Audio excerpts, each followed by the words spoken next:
Ahora, la historia es escrita por los vencedores, siempre Sí, dicen, ¿no? sí.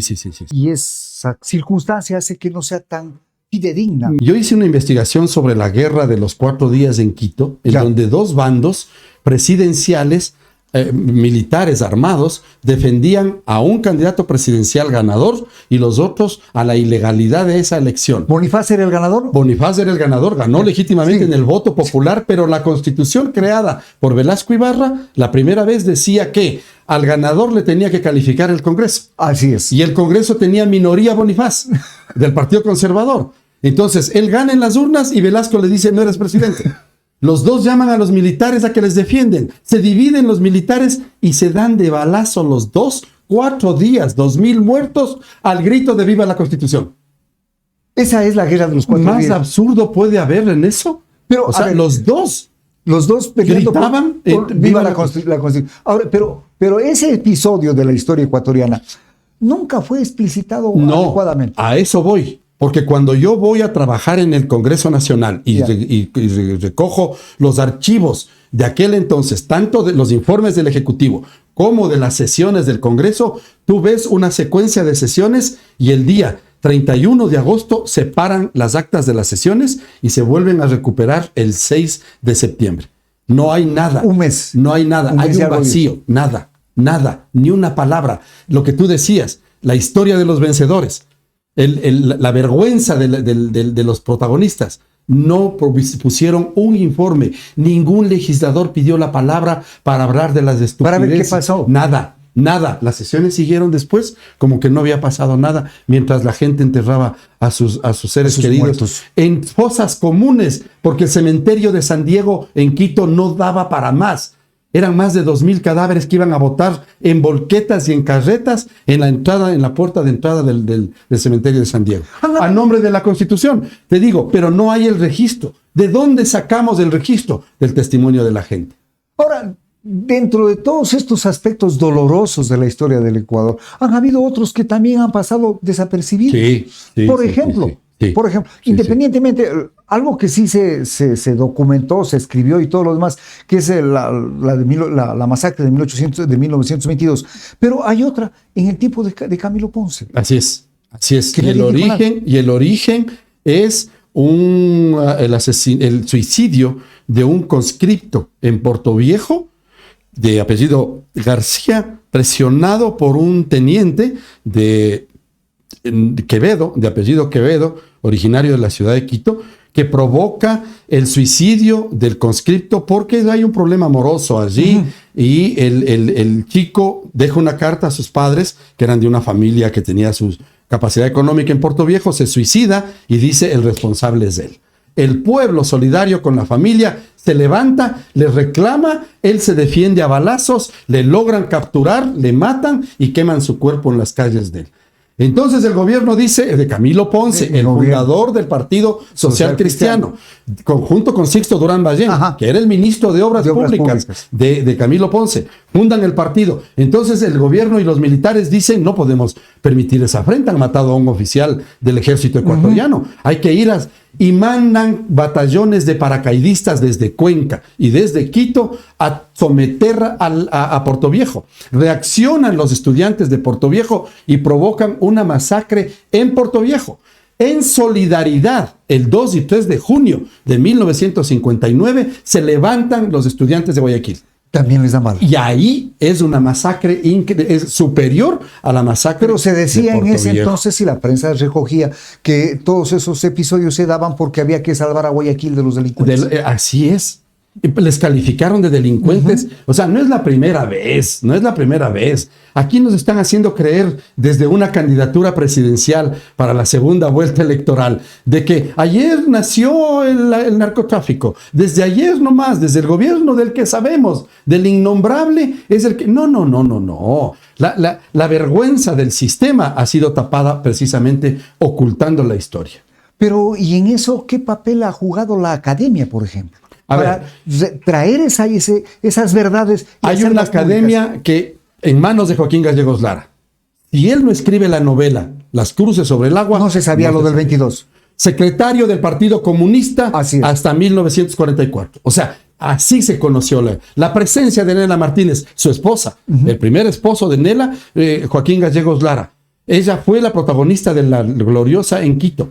Y por esa razón le pedí yo al Fernando Cordero que me permita hacer la investigación para determinar quién fue la primera mujer que pidió la palabra, porque estaban prohibidas las mujeres, acuérdate, de ser candidatas, pero le inscriben como alterna del senador por los trabajadores, Ricardo Paredes, del Partido Comunista, a Nela Martínez. Y en el registro del pedido de la palabra, Ricardo pide licencia un día y le dan la palabra. No está registrado. Y entonces, en el acta de la sesión de diciembre de 1944 dice: la senadora alterna Nela Martínez tiene la palabra. Ese hecho nos llevó a nombrar el salón de sesiones del Palacio Legislativo de Nela Martínez la primera mujer legisladora. Pero no había un registro porque era alterna. ¿Qué fue lo que determinó el pedir la palabra? Ahora, esa relación de Nela Martínez con Joaquín Gallegos es muy interesante, ¿no? Una maravilla. Porque hay que entender que en medio de la discapacidad de Joaquín, de él, ella lo cargaba. Sí. Él tenía un acompañante indígena, le llamó el Falcón de Alaques. Que era un indígena que le decía el halcón: tú eres mis alas, le decía, tú eres mis piernas. Y él era un inocente campesino indígena de un pueblo que está al lado de la Tacunga, en Alaques, y que había en eso a la costa, había migrado por la pobreza de la sierra, había migrado a Guayaquil. Y se encuentra con el secretario del Partido Comunista y hay una hermosa relación que hace Jorge Enrique Adún en la novela Entre Marx y una mujer desnuda. Y dice: las piernas de Joaquín, el Falcón de Alaques, le dice, ya chumados los dos, le dice: vea, mi doctor Joaquín, yo con usted he aprendido mucho. Yo sé quién es Charles de Daule. Yo sé quién es Belisario de Quevedo. Y sé también que he aprendido a saber quién es Leonardo de Vinces. Es hermosa la relación. Exacto. Eso describe en Jorge Enrique Adún lo que era Joaquín Gallegos. Ahora, ese episodio relatado por Joaquín Gallegos, que se da en las cruces sobre el agua y que permite visibilizar esa masacre que hubo, que provoca la Revolución Juliana, que está cumpliendo 100 años. Así es. De julio del 25. Revolución Juliana, que tiene por objeto quitar también la presencia omnímoda de los banqueros. De la plutocracia, de los banqueros que asesinaron a Alfaro. Claro, de los Urbina. Ahora, en ese episodio triste del asesinato de Alfaro, en el episodio triste, jugó un papel importante el obispo de Quito. Monseñor González Suárez. Federico González Suárez. Y esa actitud, que por las leyes que habían antes de Alfaro fue senador en varias ocasiones, junto con Julio María Macabelli. Eran los senadores a dedo, porque la iglesia designaba 2 senadores y 2 diputados. Sí, pero digo, ese episodio de la muerte de Alfaro no están, ni son todos los que están, ni están todos los que son. De alguna manera, los testimonios recogidos por el fiscal de ese entonces, el doctor Pío Jaramillo, nos permite conocer algunas cuestiones. Hubo una conspiración política, sí. De acuerdo. Que la mano asesina, la que ejecutó el crimen, se haya perdido en medio de una maraña, de una multitud, de una vorágine, de una chusma alcoholizada y todo eso es otra cosa. Pero había un plan. O sea, hubo un plan para matar a los Alfaro. Eso se iba a hacer aquí. Sí. No sé por qué no se hizo en Guayaquil el día anterior. Lo cogieron preso en Guayaquil. Claro, exacto. Pero él ¿Por qué le trajeron a Quito? Pero él se entrega porque le habían ofrecido seguridad en la entrega y que lo iban a deportar. Así es. Y en vez de deportarlo, lo llevaron a Quito. Y ahí hay una sorpresa que coincide. Por eso yo siempre he dicho, este candidato a presidente cree que está inventando el agua tibia. Alfaro, cuando va a entregar el poder el 10 de agosto de 1911, le dan un golpe de Estado cuando le faltaban 20 días para terminar el mandato. Él tenía que entregar a fines de agosto de 1911 la presidencia. Y le dan un golpe de Estado. Y sale, le quieren masacrar en el Palacio de Carondelet. Él sale del despacho protegido por el embajador de Chile, quien le lleva a la altura de la calle Venezuela, donde queda el Palacio Municipal, quienes me están escuchando y conocen Quito, les lleva a la casa de la delegación de Chile, a la embajada de Chile. Ahí estuvo Alfaro para protegerse y les pide que le traigan a su hija, a sus hijas y a sus hermanos para protegerle. Y la turba ordenada por los que iban a asesinar meses después a Alfaro, ordenan asaltar la embajada de Chile. No es la primera vez que hay un asalto de embajada por sacar a un delincuente. También asaltaron en ese entonces. Pero todos esos episodios que estamos relatando, lo que decíamos, que no se repita. Eso no debe repetirse nunca, pero también hay necesidad de recuperar la memoria. Exacto. Porque un buen negocio del sistema es quitarte la memoria. Por supuesto. Entonces la gente cree que lo que está pasando es ahorita. Sí, que ayer no hubo... Que ayer no hubo nada. No, y este país está lleno y rico en historias. Les contaba ahora en los medios de comunicación donde he estado visitando. El enfrentamiento entre el presidente y la vicepresidenta no es nuevo. Claro. Imagínate que inclusive después de la muerte de Alfaro, lo que se hizo es que, como dudaban de los vicepresidentes, se eliminó el cargo de presidente de las constituciones del Ecuador. Hubo un tiempo en que no teníamos vicepresidentes. Así es. O sea, dijimos, no, ¿para qué si no necesitamos? No. Y Velasco Ibarra en 1970, cuando fue el doctor Jorge Zavala Vaquerizo. Pero es que ese es otro ensayo que se nos ocurrió. Qué maravilla que hemos hecho. ¿Qué se nos ocurrió? Que el presidente sea de un movimiento y que el pueblo elija de las listas separadas. Y el pueblo sabiamente dijo, a ver si estos pendejos no se pelean entre ellos, le doy el voto al presidente Velasco y le doy mi voto al vicepresidente rival Jorge Zavala Vaquerizo, para ver si se ponen de acuerdo. ¿Cómo se va? Y ahí Jorge Zavala terminó renunciando. No, y ahí dijo Velasco la famosa frase de que los vicepresidentes son conspiradores a sueldo. Son conspiradores a sueldo. Y eso deberían aprender los presidentes.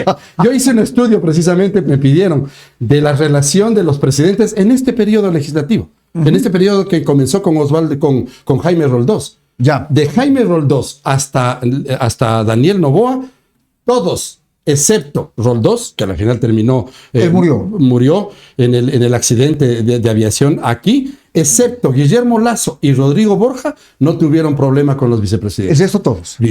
Parodi, que fue el vicepresidente, y ese señor Borrero, que no sé si la historia le recuerde, que fue el vicepresidente Lasso, que ese pobre que pasaba dormido todo el tiempo. Él no ejerció, no. No sé si existe. No. Yo creo que nunca existió ese señor. La vicepresidencia le sirvió para que el hijo se case con las dos presidencias, todos tuvieron problemas con sus vicepresidentes. Ahora, ¿de dónde nace? ¿Por qué se da ese problema? A ver, el problema es que no hay una definición política real del papel del vicepresidente.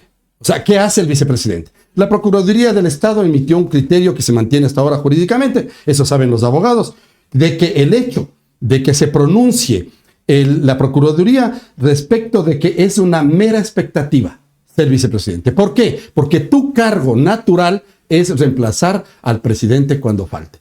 Punto. Pero ¿qué es eso? ¿Qué es eso? O sea, nada. Si tú no te enfermas nunca, si tú no pides permiso nunca, no hay nada que hacer. Le estamos pagando el sueldo a una persona que no tiene actividad. Luego se les ocurrió las funciones que le dé el presidente.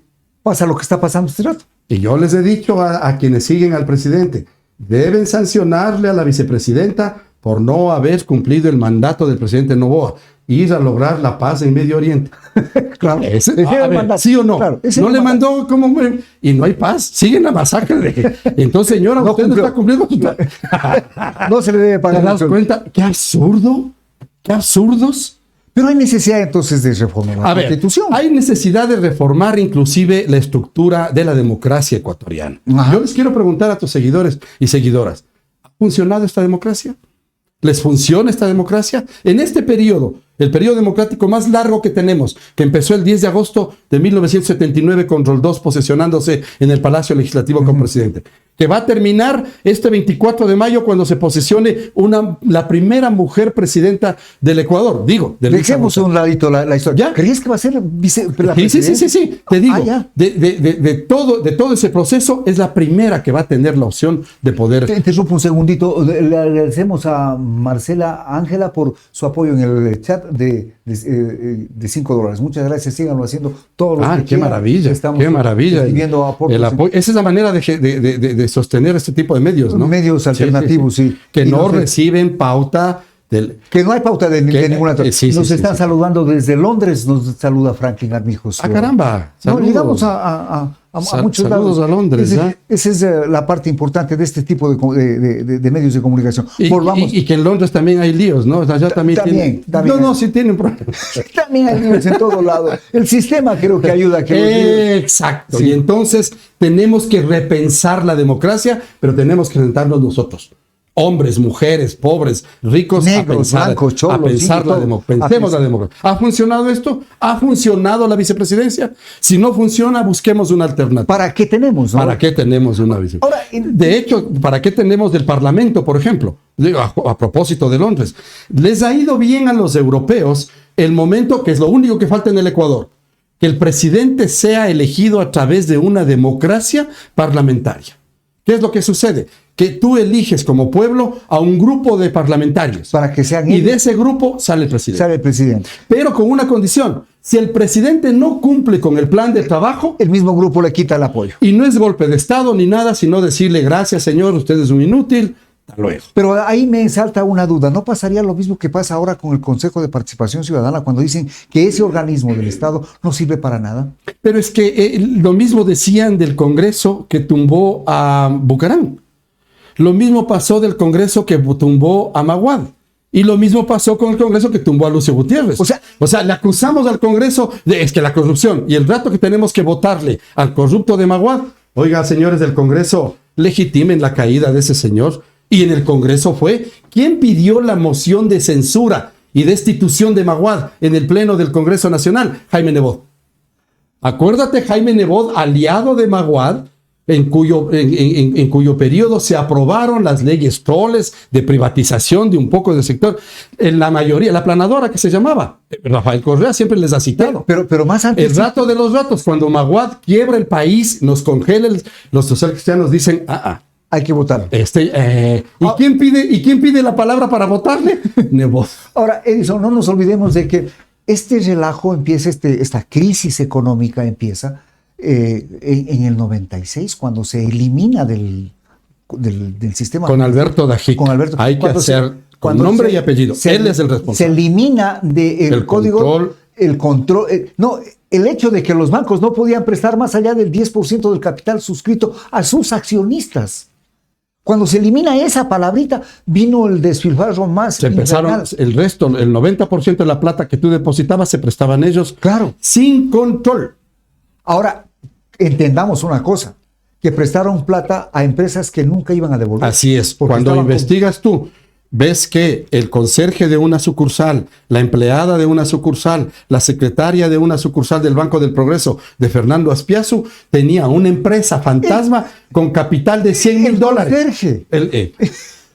Vivía en el Guasmo, pero tenía una empresa, era gerente de una empresa de $100,000 que le había prestado a Fernando Aspiazu. Sí, y él decía que no conocía. Y cuando iban los investigadores al señor, y usted, señor, y su empresa de $100,000.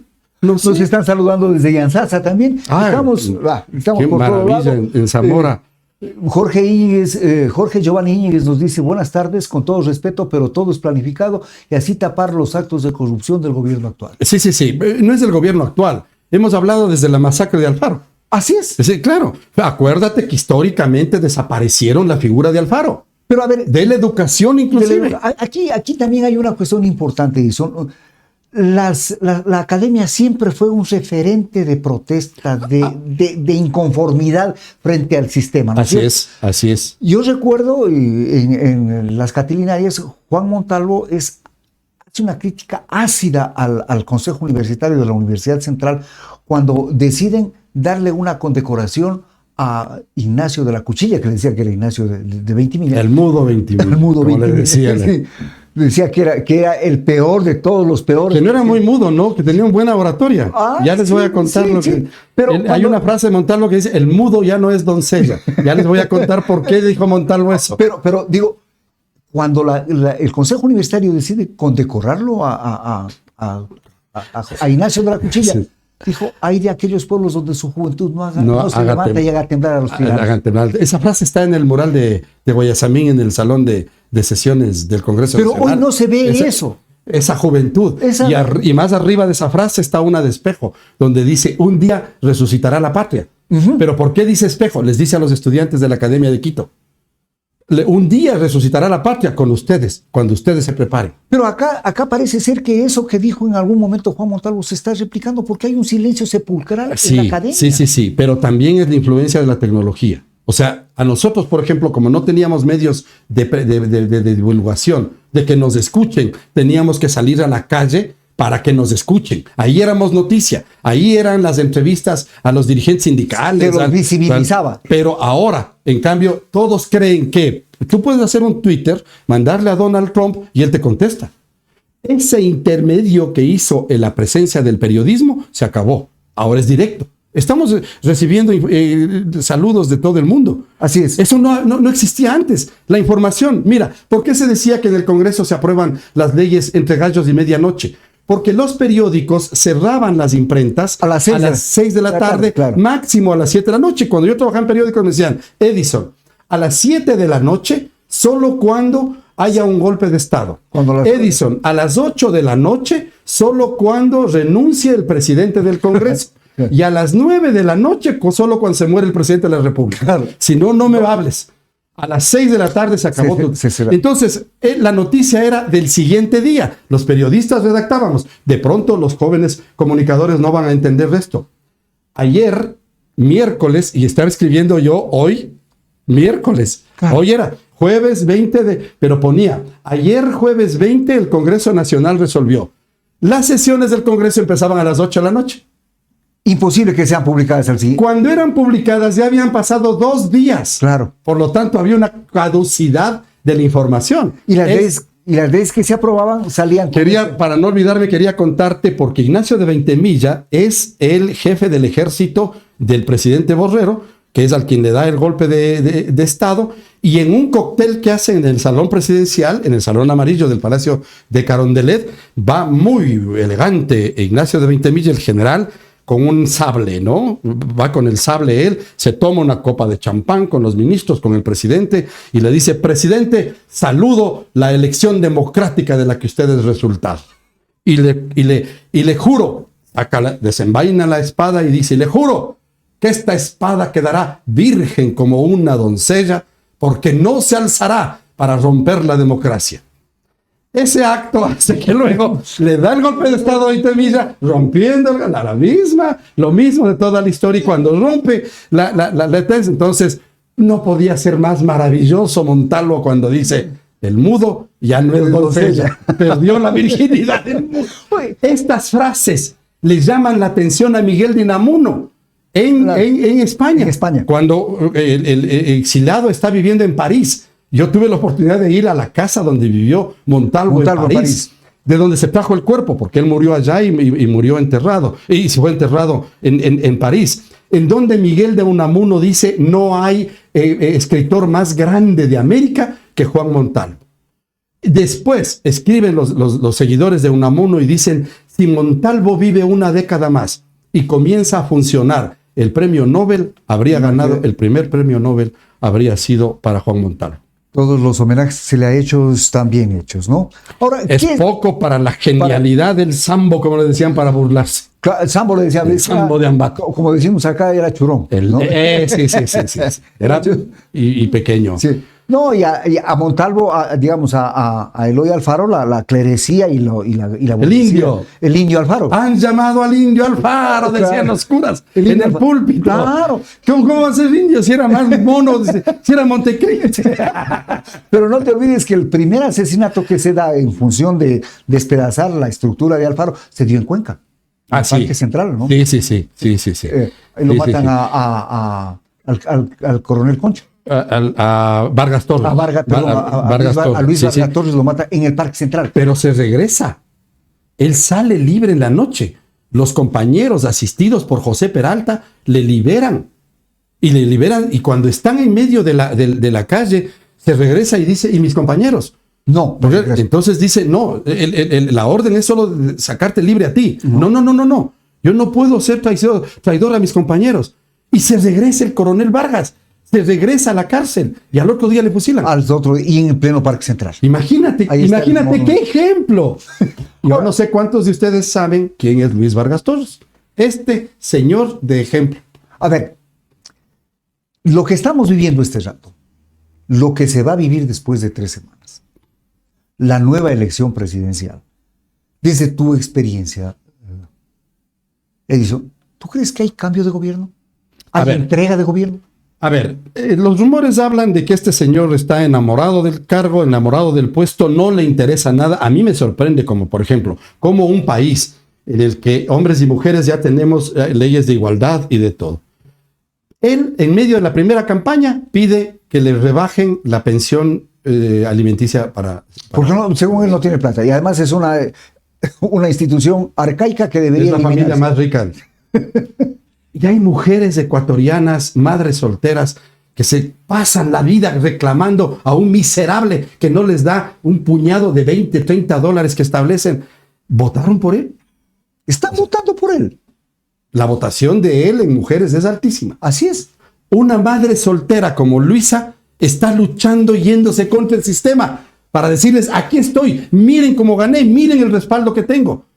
Vamos con esto. A mí me sorprende que todavía hay ese tipo de electores. O sea, ¿por qué estamos votando? Es lo que decías tú de la academia. A mí me dolió mucho como estudiante de la gloriosa Universidad Central. Cuando ganó la primera vuelta, Ecuavisa fue a hacer un recorrido por orden de sus dueños de la Universidad Central preguntando por qué votaron por Noboa. Ay, con alegría decían. Y los chicos y las chicas estudiantes de jurisprudencia, de odontología, de la gloriosa Universidad Central decían, es que yo voté por Noboa porque Lavinia parece una princesa.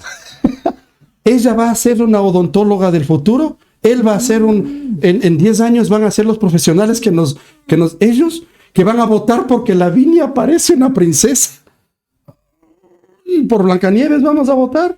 El problema de Esmeralda se va a solucionar porque Lavinia parece princesa. ¿Parece princesa? Ay. Eso me parece doloroso a la pregunta que tú me hacías antes sobre la academia. Ahora bien, lo que yo estoy preguntando este rato, ¿habrá transición? ¿Habrá cambio de...? Sí. Hay una situación mundial en el sentido de que ya no hay el ruido de botas de golpes militares. Los golpes son, como siempre ha dicho Rafael Correa, mediáticos y en la justicia. Ahora tienen jueces para sancionar y perseguir, pero le pasó a Lula. Mira, Lula regresó limpio. Igual que Rafael Correa dijo, no quiero el indulto ni el perdón, voy a demostrar desde la cárcel que soy inocente. Y lo demostró y ahora está... A Lula lo acusaban de que una compañía le había regalado un departamento que ni siquiera lo conocía. Que no estaba a nombre de él. Y que ni lo conoció, nunca estuvo. Pero Guillermo Lasso se va de la presidencia declarando que en 2 años de presidencia sus empresas ganaron 20 millones de dólares. Hombre, ¿qué negocio en el mundo, en un país quebrado y con semejante violencia que tiene el Ecuador, qué negocio te da 10 millones anuales de utilidades? ¿Qué negocio? ¿El banco? ¿Prestando plata a quién? ¿Haciendo de qué? ¿Quién pudiera ser Guillermo Lasso? Hagámonos los tontos. Pues, o sea, no, aquí no pasa nada. No pasa nada. Ahí está el dinero. A Jorge Glass, a Rafael Correa les han rebuscado. No han encontrado nada, pero ellos son los corruptos. Jorge está preso, Rafael está exilado en Bélgica y Moreno escondido en Paraguay y Lasso en Miami viviendo. Pero los corruptos son Correa. Y el narcotráfico empezó en el gobierno de Correa. Sí, y la corrupción también. Pero ¿quién mandó a matar a Jaime Hurtado González? Se está cumpliendo el 17 de febrero, se cumplió un aniversario del asesinato de Jaime Hurtado González. Así es. El embajador narco banquero Medardo Ceballos Balda de Yamil Maguada en México. En 1999. Es una luz al final del túnel. Sí. Por eso te digo, hay una expectativa respecto de la estructura del sistema en que, para que no se vaya de las manos de este país, para que no se vuelva un Estado fracasado, el mundo ve con interés el hecho, y les voy a dar a los seguidores de Luisa González un indicio. Cuando el mundo empresarial y en el resto de organismos internacionales empiezan a oler que puede haber un periodo de tranquilidad con un candidato, y en este caso con una candidata presidencial, te llaman a reuniones. Luisa se reunió con el Banco Mundial. Ese es un buen anuncio. Un buen anuncio. Se están reuniendo con quien creen que puede dar. Sí, eso sí es verdad. Dejemos de... Claudia Sheinbaum, una mujer poderosísima, hermosa, inteligente, dice, es tiempo de mujeres y en Ecuador va a haber un renacer. Lo acaba de decir Claudia Sheinbaum. Por algo será, ¿no? Eso sabe más que nosotros. Eso ha sido todo por hoy. Hombre, en yo Conexión encantado. Loca. Les agradecemos su atención a través de Explorador TV. No se olviden dar like, suscribirse al canal y colaborar en el Super Chat.